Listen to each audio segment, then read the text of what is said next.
रोज social मीडियावर तेच दृश्य.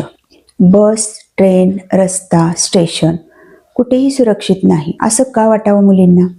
टक लावून पाहणं, घाणेरडे कमेंट्स, वाईट स्पर्श आणि सगळ्यात मोठं गप्प बसण्याची सक्ती. मुलींनी घरी सांगितलं तर काय होतं? रस्ता बदल, बाहेर कमी जात जा, शिक्षण बंद कर, म्हणून त्या गप्प बसतात. भीती फक्त बाहेरच्या लोकांची नसते, भीती घरच्यांच्या निर्णयाचीही असते.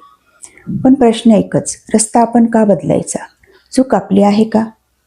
आज खरं सांगायचं तर मुलगी कोणत्याही वयाची असो, लहान, तरुण, मध्यमवयीन किंवा वृद्ध, कोणीही पूर्णपणे सुरक्षित आहे असं ठामपणे सांगता येत नाही.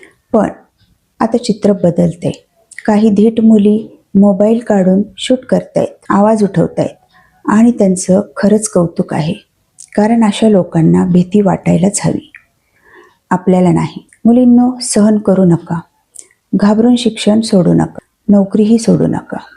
स्वतःसाठी उभं राहा, जोरात बोला, गरज पडली तर पुरावे गोळा करा. आणि हो, पर्समध्ये पेपर स्प्रे ठेवा. लिपस्टिक एक कमी घेतली चालेल, पण सुरक्षितता कधीच कमी नको. कारण बदल तेव्हाच होईल जेव्हा गप्प बस ऐवजी मी तुझ्या सोबत आहे असं ऐकू येईल.